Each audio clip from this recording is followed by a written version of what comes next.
The teller leaned forward, her voice barely more than a whisper. "But I swear the whole credit union heard it.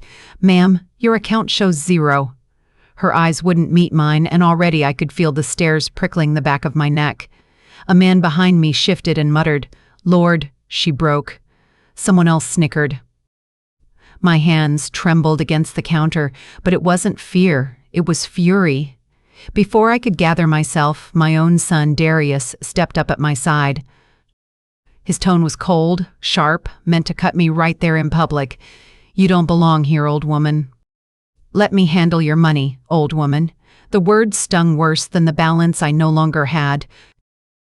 I looked at my son, the child I carried for 9 months, and I felt something shift inside me. Betrayal has a sound, baby, and it echoed in my chest that day. If you're watching this video, please like, subscribe, and tell me in the comments where you're watching my story of revenge from. I want to know just how far my voice will travel. My name is Bernice Holloway, and I'm 63 years old. For 35 years, I worked as a school cafeteria manager in Southside Atlanta. Some folks turn their nose up at a cafeteria, but let me tell you, those kitchens fed hundreds of children every single day. I knew their names, their allergies, and sometimes even their home troubles just by the way they clutched their trays.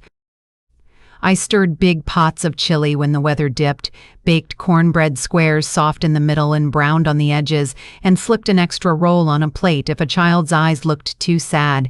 That was my ministry long before I ever stood in a church choir. My late husband, Charles Holloway, was a deacon, a mechanic, and the love of my life. He had hands that smelled of oil and hymnals, grease from the garage during the week, and Bible pages on Sundays. He went home to glory 3 years ago after his heart gave out in his sleep. That man left me with 2 things, our little red brick bungalow on Jefferson Street, and a warning he repeated often: "Bernie, keep your deed safe and your peace safer." So I do. Every morning I rise before the sun, before the neighborhood rooster across the street even remembers his job. I brew a pot of chicory coffee and sit on my porch, whispering my prayers as dawn stretches itself across the sky. Lord, let me keep my strength, my dignity, and my patience. After prayers, I walk the yard, brushing dew off my collard greens, tomatoes, and peppers. My knees aren't what they used to be, but gardening keeps me steady. On Tuesdays, I hum along with the choir down at New Bethel Baptist, rehearsing hymns until my throat aches. On Thursdays, I help at the community center, teaching young mothers how to stretch a pot of beans into 3 meals and reminding them that feeding a child is holy work. On Fridays, I fry fish with cornmeal dust, and the scent floats through the street so strong my neighbor, Miss Lottie, always comes knocking. Miss Lottie is 72, thin as a reed, and has been an usher at New Bethel for 40 years. She wears her white gloves like armor and has eyes sharp enough to cut through your excuses before you even speak. "Baby," she tells me, "don't you let this world make you small." She's one of the few friends who knows when my spirit is heavy without me saying a word. My joy, though, comes packaged in 8-year-old giggles. My granddaughter, Maya, is the light in this old house. Bright eyes, curly hair, always asking questions. Every Friday she spends the night with me. We bake peach cobbler together, though half the peaches go missing in her little hands, and I help her with her spelling homework at the kitchen table Charles built years ago. She curls up in my lap, still small enough to fit, and I whisper the same bedtime prayer my mother once whispered to me: "The Lord is my shepherd, I shall not want." Maya always asks, "Grandma, what does that mean?" And I tell her, it means no matter how hard life gets, God will fill the empty places. But not everyone in this family feels like a blessing. My son, Darius, is 33 years old and restless. He used to be sweet, ran track in high school, sang solos in church. Now he struts like the world owes him applause. He wears his suits too tight, his watch too shiny, and his smile too quick to fade when he doesn't get his way. His wife, Shanice, matches him perfectly, flashy and dismissive, always rolling her eyes at my old ways. Her nails stay long and sharp, tapping against her phone screen while she scrolls through things I don't understand. She smells of perfume that announces her arrival before she even speaks. And every time she calls me Miss Bernice instead of Mama, I feel the distance she likes to keep.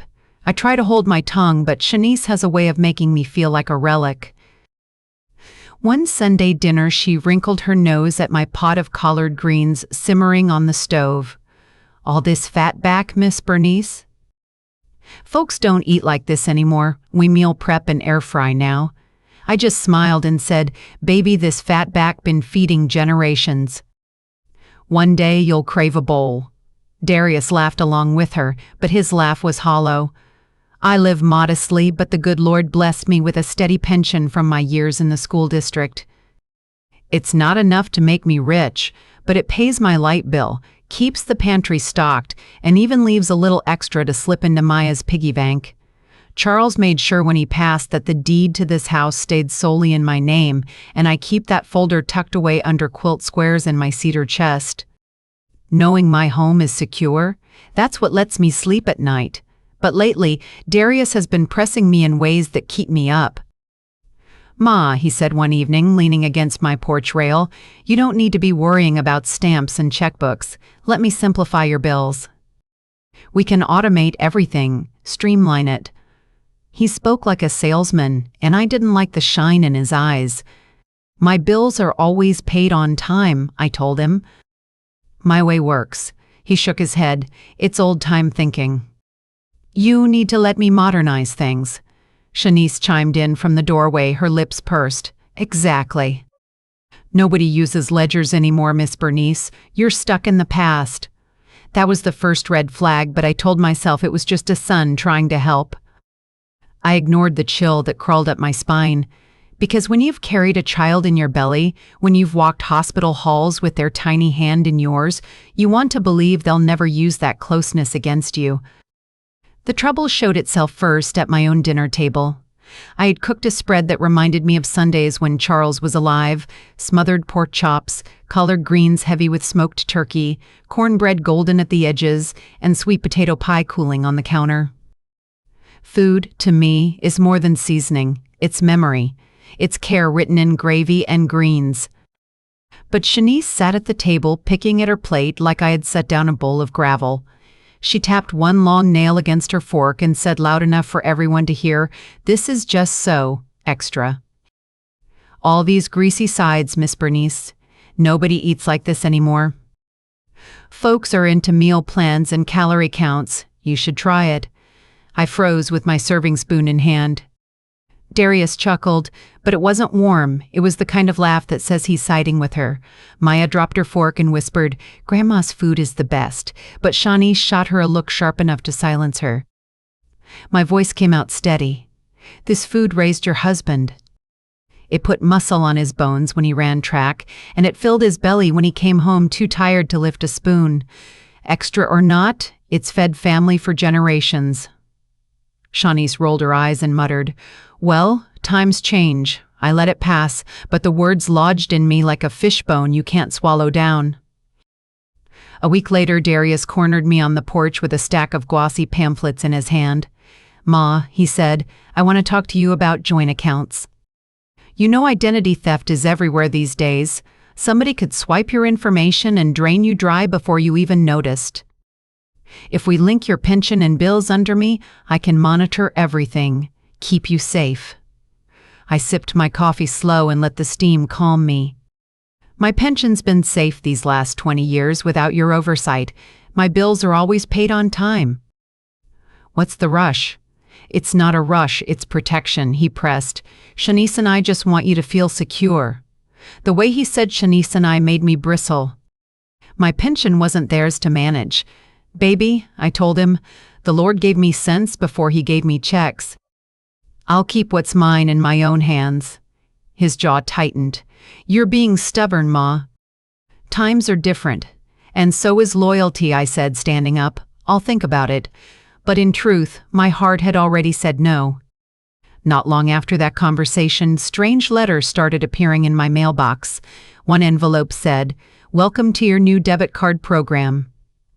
Another carried a bright red flyer about PIN reset confirmation. I hadn't requested any of it. At first, I thought it was a scam.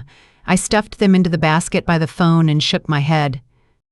But then the real debit card arrived, sealed tight in official packaging, already activated. My name was on it clear as day. I called the credit union, confused. The young man on the line said, "Yes, Mrs. Sass." "Holloway, you should have received notice about your upgraded services." "Upgraded by who?" I demanded. "Well, our records show online consent was given last week." My hand trembled so hard the receiver nearly slipped. "I never signed anything online. I don't even know my way around those forms." He hesitated. "Ma'am, it shows someone with access to your account set this up. Would you like to cancel?" I hung up before answering. Canceling meant admitting to myself what I didn't want to face, that the only one with access besides me was my own son. At choir rehearsal, I carried the weight of it all into the pews. My voice cracked on, "His eye is on the sparrow," and Miss Lottie noticed. After we rapped, she came to my side and squeezed my arm. "What's wrong, baby?" she asked. "Nothing I can't handle," I said. She leaned in closer. "Be careful, Bernice. The devil don't always come in a red suit. Sometimes he wears the face you once kissed goodnight." Her words sat heavy in my chest. I smiled to hide the ache. "I'll be all right." But walking home in the dusk, I clutched my purse tighter, thinking about forged signatures and mail that didn't belong to me. I refused to let panic rule me, though. I went back to the habits that had carried me through widowhood, prayer, and order. Every night, I knelt by my cedar chest and whispered, "Lord, show me what's hidden. Keep my heart from breaking and my mind from doubting." Then I pulled out my little notebook, the same kind I'd used since my cafeteria days. Inside, I wrote every bill I paid, every dollar I withdrew, every deposit I expected. Line by line, I tracked it all in blue ink. One night, I noticed numbers didn't line up. A payment had gone through I didn't make. Small, but strange. A test, almost. Someone dipping their toe in the water before they jumped. I circled it in red and underlined it twice. The next morning, Darius stopped by, unannounced. He strolled into my kitchen like it was his own and helped himself to leftover pie. "Ma," he said between bites, "I hope you've been thinking about what I said, about modernizing things." I looked him dead in the eye. "I keep my own accounts." His smile tightened and he dropped his fork onto the plate. "Fine, but don't cry to me when you get scammed." "You need to stop living in the past. Shanice and I are trying to take care of you, but you're making it difficult." I swallowed my anger like vinegar, sharp and burning. Because what he didn't know, what he couldn't see, was that his mother had learned long ago how to fight battles quietly before she ever raised her voice. And this battle? It had only just begun. The first time a bill went late, I nearly fell out of my chair. 40 years I've been paying utilities, and not once. Not when Charles got laid off, not when Maya's hospital stay nearly broke us, did I ever miss a due date. Yet there it was, stamped in red on my light bill, past due. I stared at it so long the ink blurred. My hands shook as I set it down on the table beside my notebook. I flipped back through the pages, double-checking my entries. I knew I had written the check, sealed the envelope, and walked it to the box myself. But somehow, the payment had been rerouted, or worse, erased. My balance kept shrinking, like water slipping through a crack in the bucket. $20 missing here, $50 gone there, small enough that a stranger might call it forgetfulness. But I am not forgetful, baby. My mind is sharp as a tack and I know what I wrote. I swallowed my pride and walked into a pawn shop one Saturday morning. The bell jingled overhead, and the man behind the counter gave me a look that said he'd seen 1,000 women like me, desperate but trying not to show it. I unclasped the gold bracelet Charles gave me on our 20th anniversary. "How much?" I asked, my voice barely steady. He squinted, weighed it, and said a number so low I felt insulted. But Maya needed new shoes for school, and my pension card had declined twice that week. I slid the bracelet across the counter and told myself it was only temporary. That night when Maya came over, she danced in her new sneakers, twirling and saying, "Grandma, look how fast I can run." Her laughter was worth every tear I swallowed. I didn't tell her those shoes had cost me a memory. I didn't tell her the kitchen light might flicker again. Children deserve joy, not worry. At church the next morning, I plastered a smile on my face. The choir sang, leaning on the everlasting arms, and my voice carried strong enough that nobody guessed my heart was cracking. Miss Lottie hugged me after service, her eyes searching mine. "You all right, baby?" she asked. "I'm blessed," I lied. Because sometimes you can't let the whole church see you bleed. Folks mean well, but pity feels like vinegar poured on a wound. I needed strength, not whispers. But Opal wasn't one to let things slide. She came by one afternoon with her glasses perched low on her nose and a folder tucked under her arm. "Bernice," she said, sitting at my kitchen table, "let me see those bank statements. Something ain't adding up, and you know it." I hesitated, clutching my ledger to my chest. "Opal, he's my son. I know that, sugar. But blood don't excuse theft. And love don't erase lies. If he's dipping into your pension, you need to face it before there's nothing left." Her words cut close to the bone. My hands trembled as I opened the ledger, then closed it again. I couldn't yet lay my child's betrayal bare on paper. Not while there was still the tiniest chance I was wrong. "Let me think on it," I told her softly. She reached across the table, covering my hand with hers. "Don't think too long." Crooks don't wait for mothers to make up their minds. That night, the house was quiet, but my soul was loud. I knelt by my cedar chest and pressed my forehead to the quilt squares. "Lord, show me what I need to see. Don't let me be blind just because my heart is tender. Keep my dignity even if my son don't keep his honor." As I prayed, I remembered Charles's voice, clear as if he was standing right there. "Keep the deed safe, Bernie." I reached into the chest, pulled out the folder, and ran my fingers over the papers. The house deed was still there, crisp and unbent, but my pension statements told a different story. Numbers falling. Balances shifting. Notes I didn't write. I pressed my palm against Charles's signature on the deed, whispering, "I'm trying, baby. I'm trying to hold on like you asked." The following week, another letter came. This one wasn't about a debit card or PIN reset. It was a glossy notice welcoming me to Holloway Family Ventures, LLC. My eyes blurred as I read the words. The letterhead bore Darius's name bold at the top.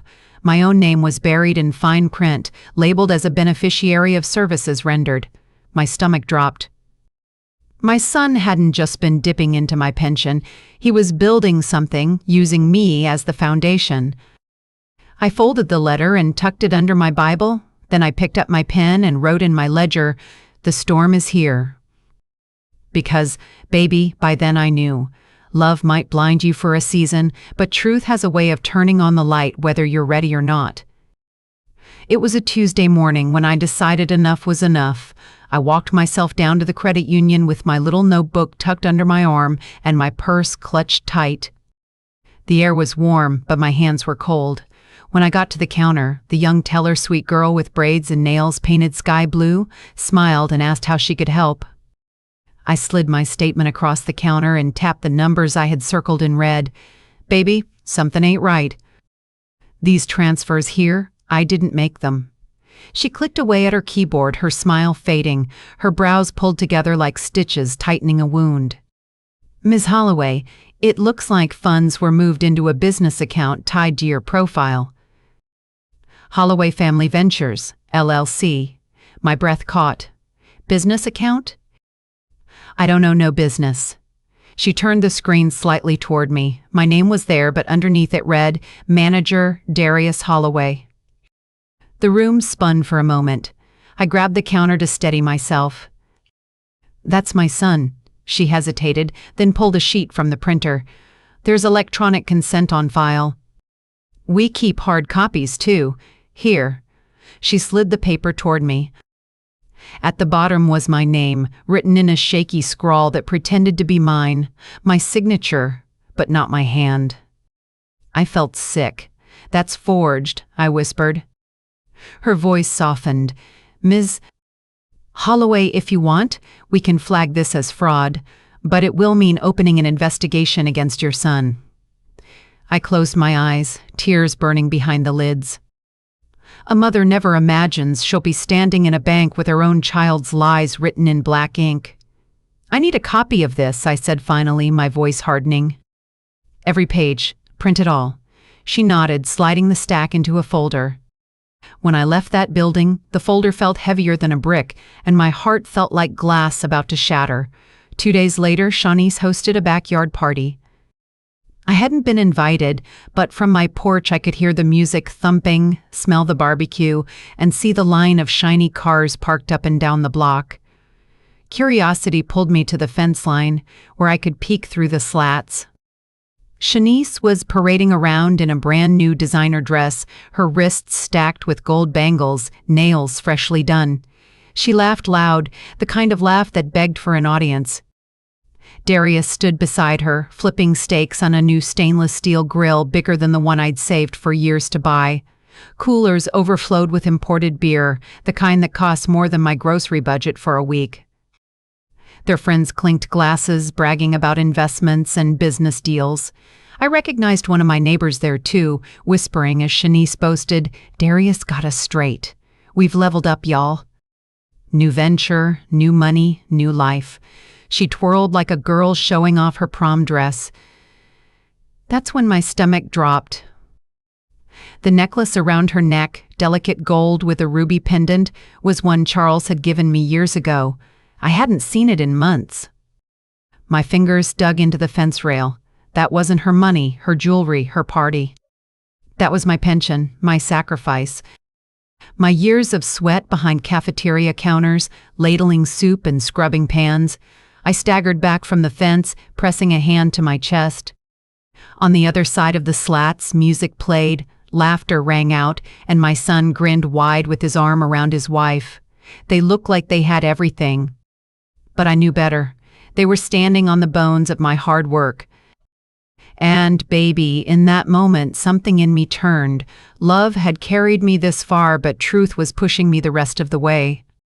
I walked back to my porch, clutching that folder from the credit union. Inside was the proof of what I already knew. My son and his wife had stolen from me. And though my heart ached, my spirit whispered the same words Charles once did, "Keep the deed safe, Bernie." Only now it wasn't just the deed I had to keep safe. It was my dignity, my future, my justice. When I showed the folder to Ms. Opal, she didn't gasp. She didn't even flinch.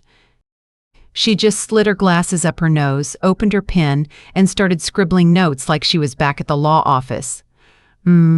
She murmured, flipping through the consent forms. The scrawl's sloppy. Whoever forged this didn't even bother to practice your loops. And look here, the metadata from the e-signature. Timestamp says it came from an IP address registered to Darius Holloway's home. I pressed a hand to my chest. So it was him, she nodded. And Shanice too. I've seen enough cases like this to know. She's the one whispering ideas in his ear, pushing him into this mess. But greed don't stop at whispers. It writes itself into paper trails. My stomach churned, but before I could speak, the phone rang. It was the credit union fraud department. "Ms. Holloway," the man on the line said, "we've flagged Holloway Family Ventures for irregular activity. We've frozen the account pending review. Your pension is safe from further transfers until this is resolved." Safe. The word wrapped around me like a quilt, but it came with a chill. Because what's safe for me meant panic for Darius and Shanice. I didn't have to wait long to see the fallout. It was Friday evening when I heard footsteps pounding up my porch steps. Darius burst through the screen door, face tight with sweat, his phone clutched in his hand. "Mama," he rasped, "my cards ain't working. They blocked everything, my debit, my credit, all of it. I can't even buy gas." "What's going on?" I sipped my tea slow, letting him watch the steam curl up. Maybe you should ask the manager of Holloway Family Ventures. His eyes widened. You know. I laid the folder on the table, tapping it once. I know more than you think, baby. I know about the forged signature. I know about the transfers. And I know you've been robbing the woman who gave you life. He dropped into a chair, burying his face in his hands. Mama, please. It wasn't supposed to go like this. Shanice said it was just business, that we'd grow the money, double it, and then I could put it back. But the bank froze everything, and now we're stuck. I need your help. The words, Mama, please, might have once moved me. But now they felt like empty coins rattling in a jar. You didn't think about me when you drained my pension, I said, voice sharp as broken glass. You didn't think about me when you signed my name to lies. And you sure didn't think about me when your wife was parading in jewelry that didn't belong to her. Why should I think about you now? He looked up, eyes wet. Because I'm your son. I leaned forward, locking eyes with him. And I am your mother, which means I taught you better. You want help? Then you're going to face the truth. No more lies, no more hiding. That night I made 3 phone calls. First, I called the credit union's fraud officer, a patient woman named Ms. Garcia walked me through the next steps. Ms. Holloway, we'll need your cooperation to pursue this as elder financial abuse. If you're willing, we'll recover the funds, and legal consequences may follow. My throat tightened, but I said the words anyway. I'm willing. Next, I called Pastor Green. He'd been at New Bethel for 20 years, a steady voice of reason in this community. Pastor, I said, pray for me. My son's sins have knocked on my door, and I'm fixing to answer. He sighed heavy, like the weight of my words settled into his chest. Sister Holloway, God gives us a rod and a staff, one to guide, one to defend. You've done enough guiding. It's time to defend. Last, I dialed the number, Mrs. Ember Miziz. Opal had given me a pro bono elder fraud clinic attorney named Mr. Benton. He spoke with a calm I envied. Mrs. Holloway, you're not alone. We've seen this too many times. Sons, daughters, nephews, folks who think blood gives them the right to steal. But the law protects you. We'll move fast. For the first time in weeks, I slept without waking every hour. My dreams weren't sweet, but they were steady. And when I rose at dawn, I brewed my chicory coffee with a new kind of resolve. The next morning, Darius returned. His shoulders sagged, his clothes wrinkled, like the weight of the world had dropped on him overnight. He sank onto my porch steps without asking permission. Mama, he said, voice hoarse, Shanice packed up and left last night, took the car, the jewelry, everything. She said if the bank froze the account, then I was on my own. I don't have anything left. I stood in the doorway, arms crossed. You still got a mother, but you gonna face what you done before you earn her mercy. He looked at me like a child again, but I didn't let myself soften. Mercy without accountability ain't nothing but permission for another sin. That Sunday, I walked into New Bethel with my head high. Word had already begun to spread, Shanice's big party, the frozen cards, the whispers of fraud. Folks watched me closely, wondering if I'd crumble under the shame. But I held my chin up. During testimony I stood and said, Church family, I ask for your prayers. Not pity prayers. The enemy has stepped into my house, but the Lord has stepped in too. And I believe he will set things right. The congregation hummed their amens, and I felt the strength of their voices lift me higher than my burden. By Monday, Mr. Say. Benton had filed the paperwork. Mrs. Weld the paperwork. Garcia at the credit union confirmed the freeze was holding, and restitution would be sought. And Darius, my son who once mocked me for writing in ledgers, was now standing on my porch every day, begging for guidance he never valued before. Mama, please, he kept saying, his voice cracking. But baby, by then, the tide had turned. I was no longer the quiet woman swallowing shame and silence. I was a mother armed with truth, a widow guarding the legacy of her husband, and a child of God who refused to be small. And this time, I wasn't just going to defend what was mine, I was going to make sure justice had the last word. The church was alive that Sunday morning.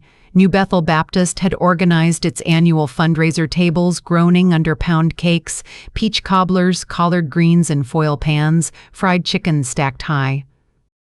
The sanctuary had been buzzing with hymns all morning, and now the fellowship hall was full of laughter, chatter, and children tugging at their mama's skirts for another slice of pie.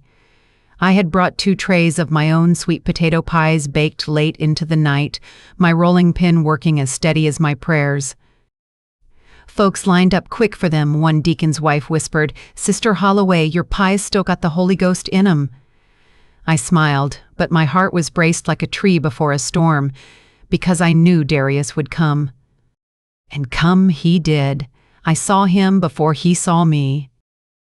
He walked in with his shoulders back, suit a little too tight, his tie loose like he'd been pulling at it. The crowd parted without meaning to, whispers following him the way smoke trails a flame.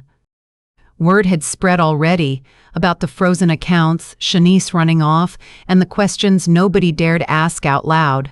When his eyes landed on me across the room, his jaw clenched. He strode straight toward me, ignoring the greetings, ignoring the curious looks. "Mama," he said loud enough for the nearest tables to hear, "we need to talk." I set down the pie server and folded my hands in front of me. "Then talk." He glanced around, realizing all ears had turned his way. Can we step outside?" "No," I said calmly. "If you got words for me, you can say them right here. My life has been lived in the open." "Yours ought to be too." Gasps fluttered like wings across the hall. Darius lowered his voice, but not low enough. "Mama, you don't understand. People out here are talking like I'm some kind of thief. Like I stole from you."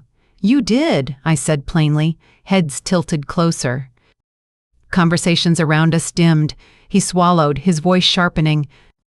"I was trying to help. You don't know how to manage money in this new world. I set up that account for us, for the family, so we could build something bigger. I was protecting you from being left behind. Protecting me, Lord have mercy." I looked him straight in the eye. "Is that what you call it? Protection? Writing my name without my hand. Moving my pension into your pocket, throwing parties with money that wasn't yours. That ain't protection, baby. That's betrayal." He shifted, sweat gathering at his temples. "You're twisting it." Shanice said. "Don't hide behind Shanice. You made the choice."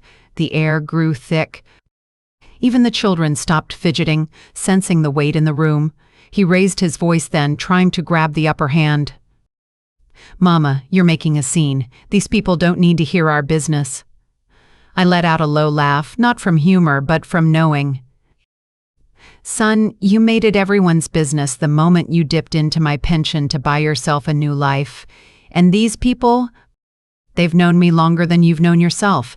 They've seen me working double shifts to keep you fed, seen me in these pews with your daddy praying for you every night. They deserve to hear the truth as much as I do."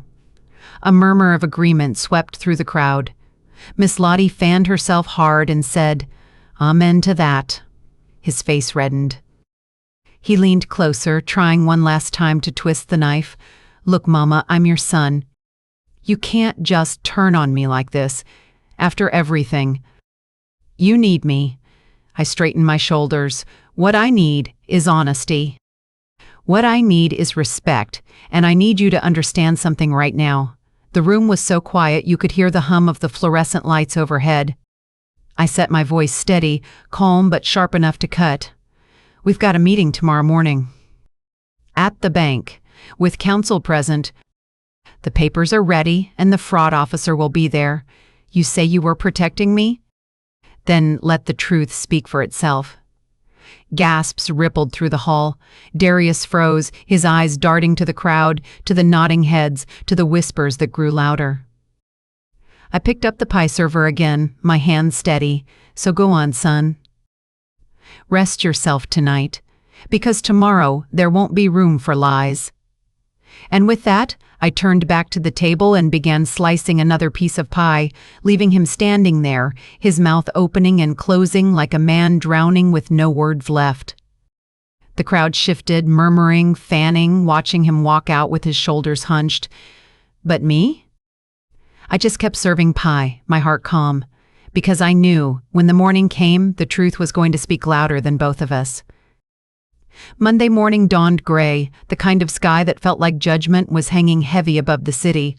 I dressed slow but deliberate navy skirt, cream blouse, church shoes polished until they shone.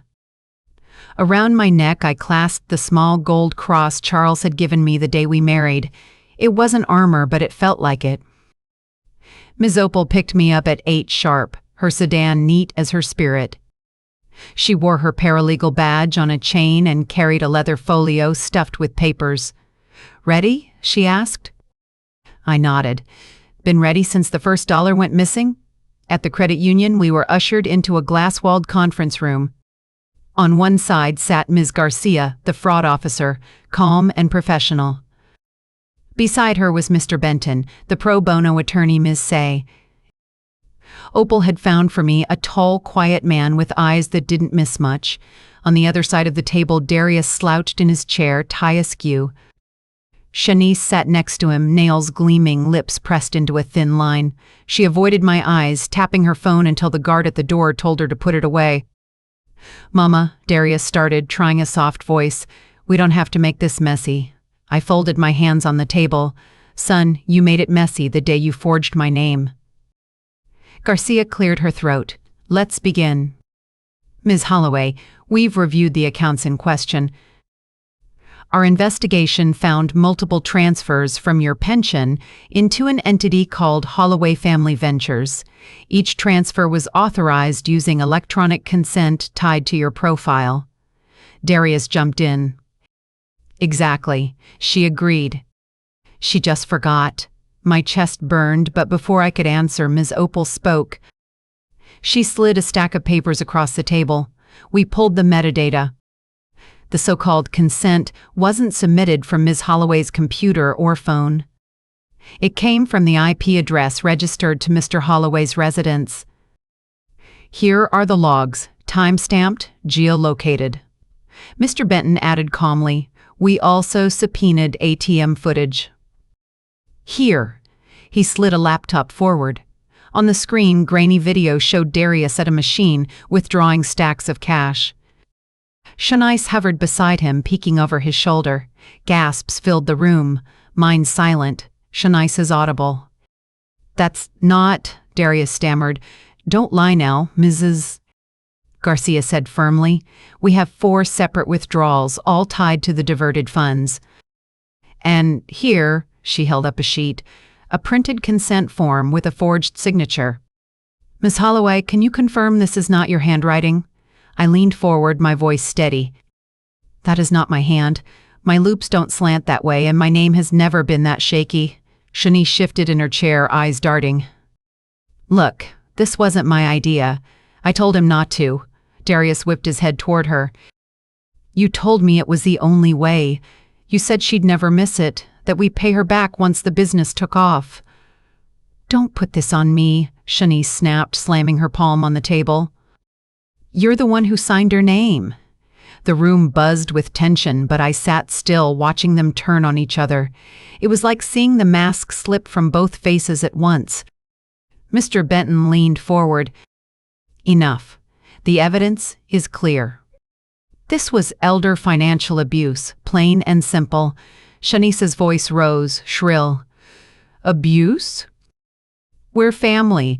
It was just a loan. Without consent, it's theft, Ms. Theft." Garcia corrected sharply. Darius buried his face in his hands, muttering, "Lord, what have I done?" I let the silence hang, then spoke softly but firmly. "What you've done is forgotten who raised you. You thought my love would blind me forever. But love don't erase the truth, and today the truth is loud. Ms. Prose." Opal opened her folio again. "We're filing an emergency injunction to freeze all assets tied to Holloway Family Ventures." We're also requesting immediate restitution hearings to restore the stolen pension funds, and per Mr. Holloway's late husband's instructions, the deed to her home is fully protected. It cannot be leveraged or transferred without her express consent. I saw Darius flinch when she said deed. Maybe he'd hoped one day to get his hands on the house too. Shanice sneered, tossing her hair. So what? You want us homeless? You want us humiliated? I finally turned to her, my voice calm. You humiliated yourself the moment you draped yourself in jewelry that wasn't yours. As for homeless, baby, you made choices. Choices come with consequences. The room fell silent again. Ms. P. I. Garcia gathered the papers, nodding.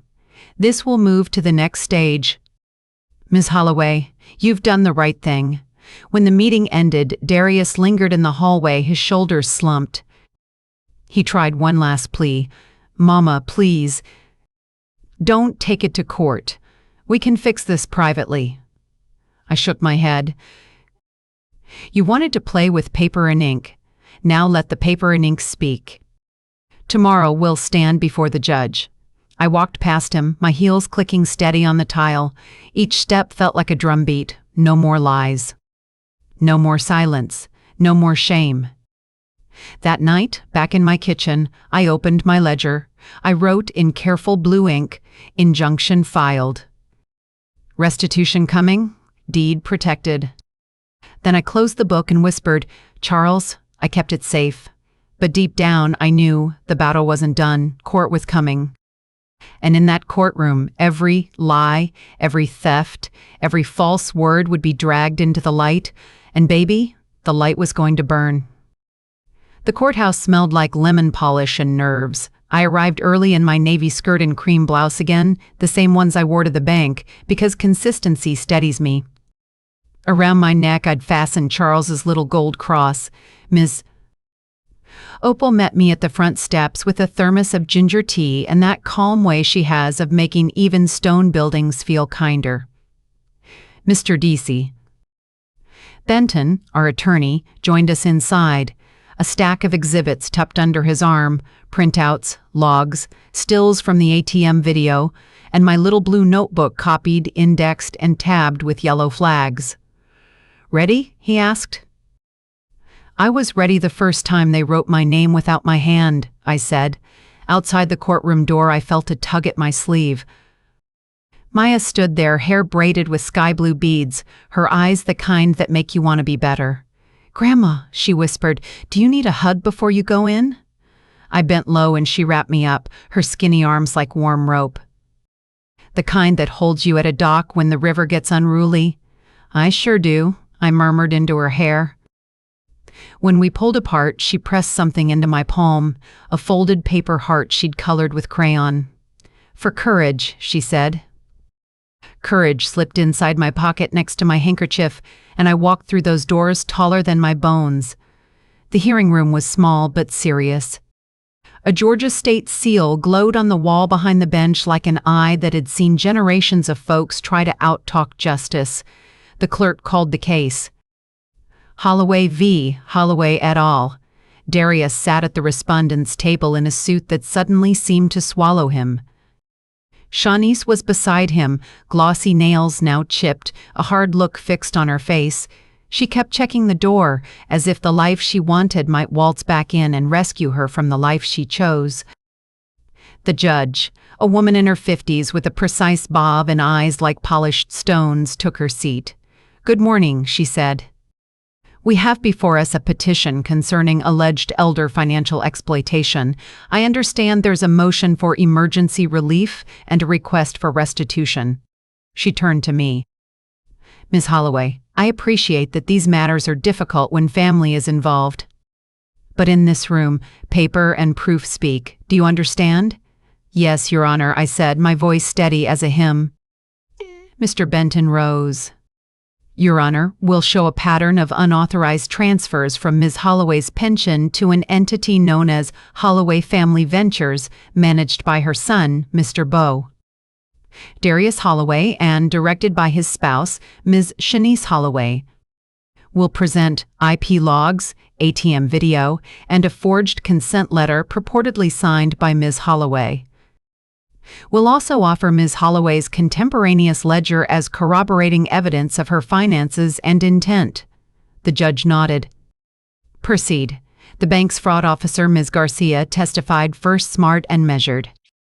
She explained how accounts were linked, how metadata tied the so-called e-signature to Darius's home internet, how withdrawals matched the dates of the forged authorizations, Mr. Censure. Benton clicked through still images, Darius at the ATM, shoulders hunched, eyes flicking around. Another clip showed Shanice by his side, peering over the screen, her hand impatient on his arm. The courtroom speakers emitted a soft beep as timestamps appeared in the corner. Are these images taken from your institution's security cameras, Mr. Benton asked. Yes, Mrs. Garcia said. They are. Do the timestamps align with the diversion of pension funds? Yes, sir. Darius kept his eyes pinned to the table. Shanice stared at the screen like it had betrayed her. Thank you, Mr. Benton said, and Mrs. Garcia stepped down. Call Mrs. Care. Opal Jefferson, he continued. Opal approached the witness chair with the gait of a woman who'd worn sensible shoes her entire life and never once stumbled. Under oath, she laid out the clerk-clean facts, the forged signature slant, the mismatched loops, the metadata trail from the consent portal. She spoke softly but with the kind of clarity that made the judge lean forward. Ms. Jefferson, Mr. Benton said, in your paralegal experience, how common is e-signature abuse in elder fraud? Common enough to make me furious, she answered, but never common enough to make me quiet. Nothing further. Opal met my eyes as she stepped down. A promise passed between us, one woman's voice making room for another's truth. Ms. Holloway, the judge said at last, please take the stand. I stood, slid my hand into my pocket, felt Maya's crayon heart, and walked forward. Under oath, I told the story plain. 40 years I paid every bill on time. I write each check with blue ink and a little note in my ledger. When the numbers started slipping, I circled them. When the light bill came late, I cried. When my bracelet became shoe money, I swallowed that pain because my granddaughter's feet deserved new. I didn't sign those papers, Your Honor. My name belongs to me. Mr. Benton placed my notebook on the evidence table, opened to July. Your Honor, Exhibit F, Ms. Holloway's ledger. The judge flipped through the photocopied pages. Blue ink lines, dates, amounts, notes like gas, $87, and tithe, modest but honest. She stopped where a red circle bled around an entry. Transfer, $50, not me. She looked up. Miss Holloway, did you write this? Yes, ma'am. And this is your regular practice? Since the price of milk was 29 cents, I said softly. The courtroom rustled with a few low chuckles that weren't meant to mock, but to remember with me. The judge's mouth twitched, not unkind. Mr. Prived. Mr. Benton nodded. No further questions. Darius's attorney hired late and looking as rattled as his client approached for cross. Ms. Holloway, he began, is it possible your memory is faulty? You are 63. Perhaps you consented verbally and forgot. Before Mr. Benton could object, the judge raised a hand. Counselor, tread carefully. I answered anyway. Sir, I may be 63, but my memory has fed 1,000 children without losing a single allergy note. My ledger remembers with me. He flushed and tried another route. Isn't it true your son was trying to protect you from identity theft? I met Darius's eyes, then looked back at the lawyer. Protection doesn't drain a pension into a party. Protection doesn't wear my necklace while my power bill turns pink. Protection doesn't forge a mother's name. Silence spread like a sheet being pulled tight. The lawyer swallowed. No further questions. I stepped down, heart hammering but steady. When I reached the aisle, Maya's little hand slipped into mine and squeezed twice the way we do. I'm here. I'm here. Defense calls, Ms. Shanice Holloway, the other side announced. Shanice sauntered to the stand with that brittle confidence people wear when they can't find the real kind. Under oath, her story wobbled halfway through the first sentence. We intended to start a family business, she said. It was going to be for all of us. Investments, branding, online stores. We were going to flip the money fast and then put it back, plus profit. It was Darius's idea. Darius snapped his head toward her, eyes burning. That's a lie, and you know it, Mr. Holloway, the judge warned. Shanice crossed her arms. He told me his mama said it was okay. Mr. Benton didn't even rise. Ms. Garcia's testimony, the IP logs, the ATM video truth, had already painted the walls. The judge's eyebrows rose. Ms. Holloway, are you aware that forging consent is a criminal matter and that misleading this court has consequences far beyond embarrassment? Shanice's chin quivered. I didn't forge anything. I just encouraged. The judge pursed her lips. Noted. Defense calls Mr. Darius Holloway. He shuffled to the stand as if his shoes were 2 sizes too big. Under oath, he clung to a final raft of excuses.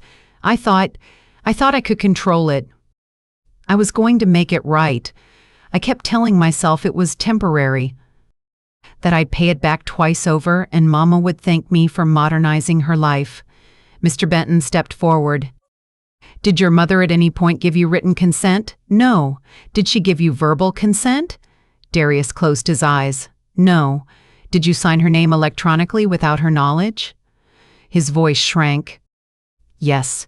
And did you use the funds for personal expenses, including a backyard party and luxury purchases? He swallowed. Yes. The courtroom air thinned to a wire. Somewhere behind me, a woman murmured, Lord, have mercy. The judge's pen scratched paper. No further questions, Mr. Bro. Benton said gently, as if ending a prayer rather than a cross-examination. The judge leaned back, templed her fingers, and regarded us all the way a mother does before she decides on a punishment that teaches more than it wounds. This court has heard enough, she said. On the facts and exhibits presented, the IP logs, video, forged consent, and Mrs.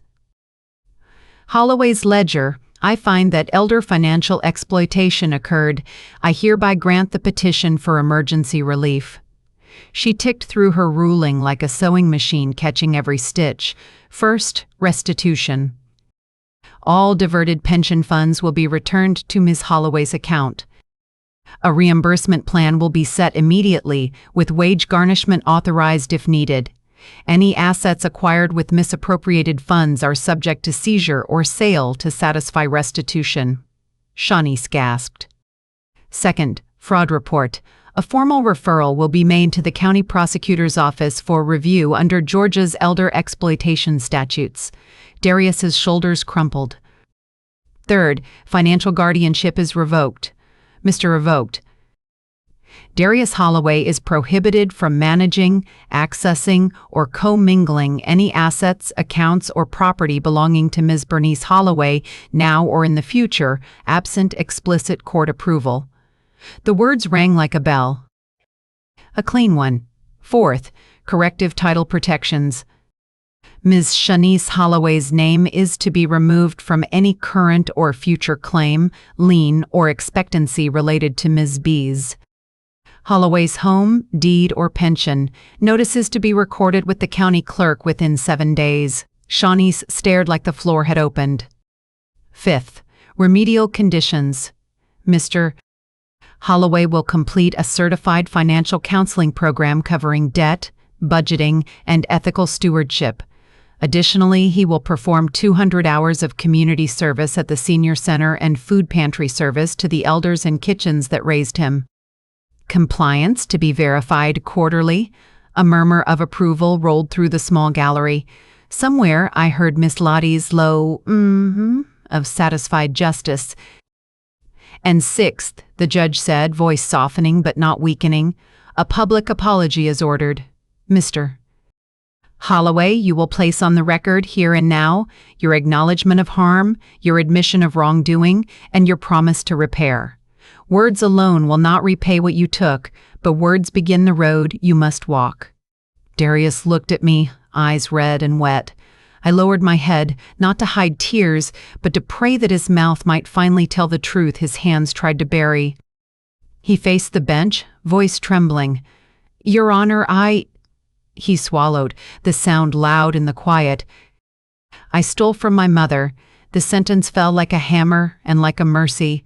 He kept going, halting, naked. "I forged her consent. I took her pension.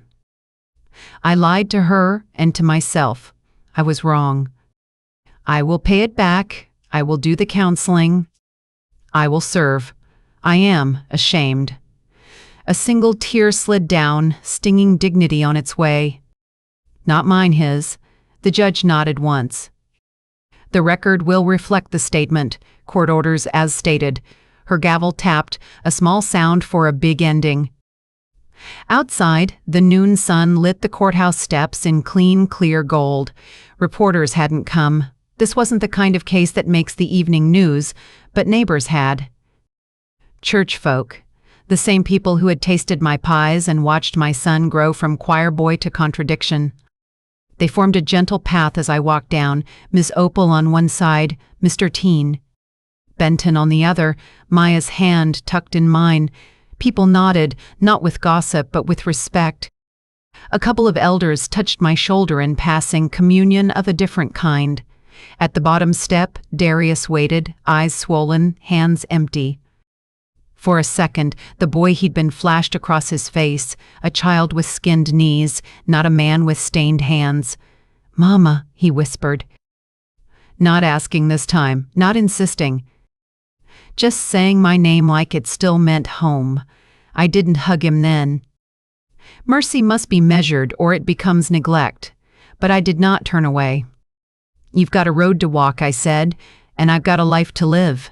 I tapped my pocket where the paper heart warmed against my thigh. "Start with your service. Learn to carry other people's plates before you reach for their purses." He nodded, the kind of nod that suggests a first truth has finally found its footing. "Yes, ma'am." Maya squeezed my fingers. "Grandma," she said, "can we go home and make grilled cheese?" "The kind with the crispy edges?" I laughed, a soft, honest sound that felt like a window opening. "Baby, we can make two." We turned toward the car. Opal caught my eye and mouthed, "You did it." I shook my head and mouthed back, "We did it." Because a woman fights her battles, yes, but she does not have to fight them alone. As we pulled away, the courthouse shrank in the rear view, and the sky opened like a promise. Justice had spoken, not to shame me, but to lift me. Not to break my son forever, but to bend him toward better. Inside my purse, my ledger waited for a new line in blue ink, funds returning. House safe, dignity intact. And under that, another line in smaller script, mercy on my timing, not my fears. The light turned green. I pressed the gas and headed for the little red brick bungalow that still knew my name, the kitchen that would soon smell of butter and bread, and the porch where I would sit that evening with my coffee and my prayers, whispering what I'd whispered all my life. "Thank you, Lord." For a rod. For a staff. For a ledger. For a little girl's paper heart. Tomorrow would bring paperwork and plans, and the slow work of re-knitting trust with careful hands. But today had brought the sound I needed most. The sound of truth, spoken out loud, on the record, I stole from my mother. And over it, under it, surrounding it like a hymn, another sound, quiet but unbreakable, I am still here. The days after the hearing felt like spring after a long, cruel winter. For the first time in months, I sat on my porch without that knot of dread tightening my stomach. The world looked the same cracked sidewalk, the same magnolia tree dropping blossoms across my yard, but my spirit was lighter. Justice has a way of clearing the air.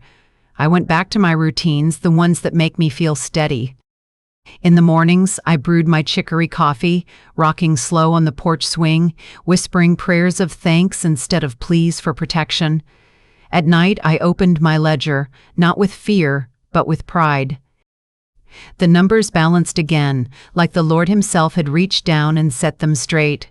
One Friday, I fried salmon croquettes for Maya, the skillet popping and hissing like it remembered joy. She sat at the table with crayons scattered everywhere, singing her spelling words under her breath. I slid a plate in front of her, crispy edges golden brown, and she grinned wide. "Grandma, these taste like happy," she said between bites. I laughed, a deep sound I hadn't felt in months. "That's 'cause they are, baby." The choir welcomed me back with open arms. On Tuesday nights, my alto joined the harmony again, and when we lifted Blessed Assurance high enough to shake the rafters, I felt Charles's presence humming alongside me.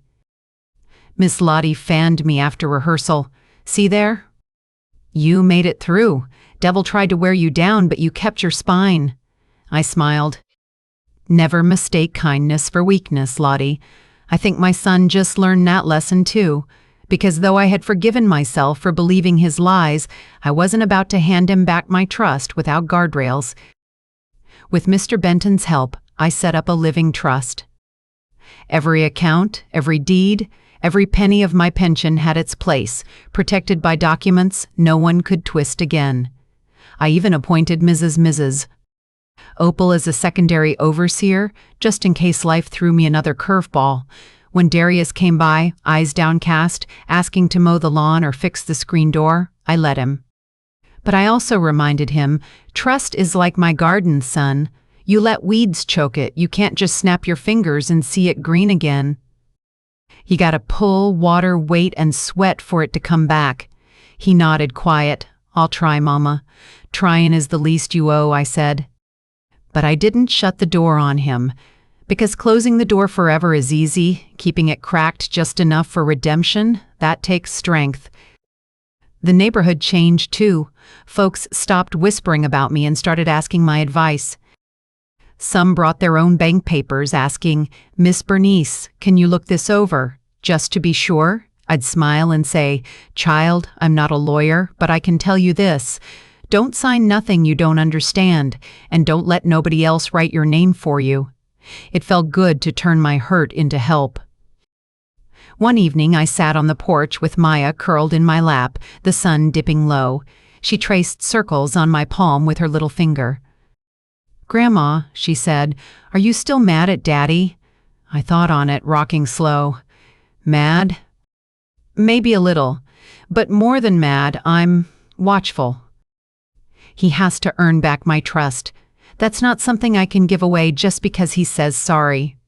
She nodded, wise beyond her years. "But you still love him." "Yes, baby, always." "But love don't mean letting someone hurt you twice." She leaned her head against me.